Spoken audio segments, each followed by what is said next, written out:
Bonjour à tous et bienvenue sur cette petite escale astro concernant les énergies des 29 et 30 septembre.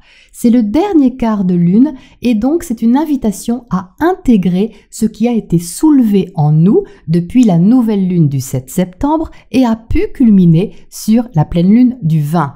Si on s'est ouvert à une nouveauté ou un changement, même de façon prudente ou timide, il nous faut maintenant préparer le nouveau cycle qui arrive avec la conscience de ce qu'on a à assumer pour cela.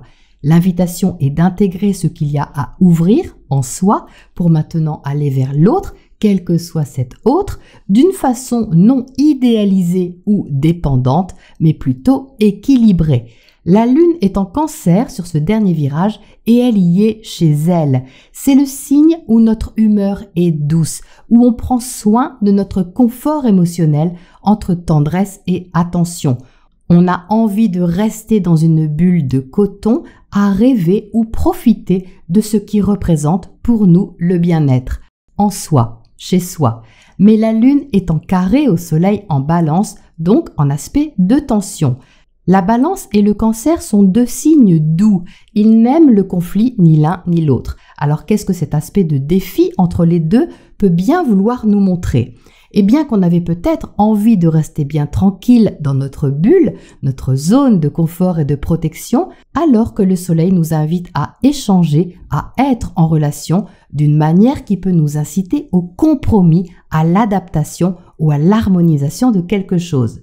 Alors comme toujours, on peut se reconnaître dans une des deux positions et reconnaître quelqu'un qui se trouve dans l'autre, mais il s'agit toujours d'un reflet de ce qui se passe à l'intérieur de nous. Ici, en l'occurrence, la mission, si nous l'acceptons, est d'assumer notre part de sensibilité et besoin de protection par rapport à ce qu'on échange avec l'autre, quelle que soit la nature de la relation. Prendre soin de soi sans tomber dans le piège de vouloir faire plaisir uniquement pour être aimé. Se laisser toucher ou attendrir sans être dans la dépendance ou la complaisance.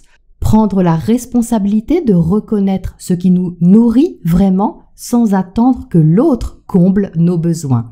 Il est donc important d'assumer des qualités réceptives, sensibles, protectrices ou autoprotectrices, tout en étant ouvert à la relation ou au partenariat.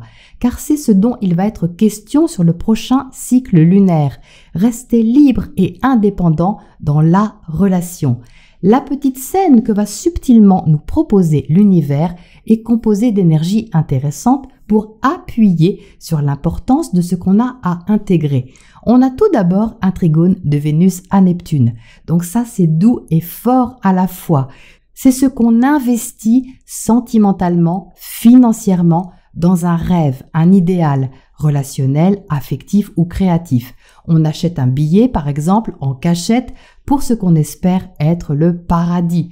Ou encore, on séduit langoureusement celui ou celle qui nous plaît. Et on donne tout, car Vénus en Scorpion est entière et passionnée. Ou alors, on rêve fortement et secrètement à ce qui nous inspire et nous paraît peut-être lointain. Donc ça pourrait en rester là, mais le soleil est en trigone à Saturne en même temps.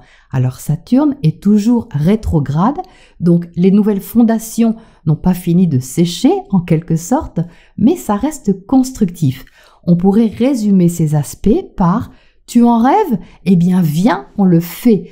Ou tout au moins, on échange sur la façon de procéder correctement. Ah ben oui, avec Saturne, il faut que ce soit fait dans les règles, mais le soleil en Balance n'est pas contre, surtout si c'est dans les règles de l'art. Le 30, Vénus passe en carré à Jupiter. Cet aspect de tension pourrait nous donner envie d'en vouloir plus, d'en espérer plus. Mais Jupiter est toujours rétrograde lui aussi. Donc attention aux belles promesses qui pourraient simplement cacher notre besoin de posséder ou partager passionnément ce qui n'est pas forcément encore prêt à se déployer. C'est donc un moment de conscience qui nous invite à ne pas passer par l'autre pour nous sentir rassurés ou sécurisés, mais de nous nourrir de ce qui est présent et de s'en délecter sans en attendre davantage. Pour l'instant, en tout cas, je vous souhaite une belle préparation intérieure au mois d'octobre qui arrive et je vous retrouve samedi pour la nouvelle lune générale et lundi pour les vidéos par signe. À bientôt!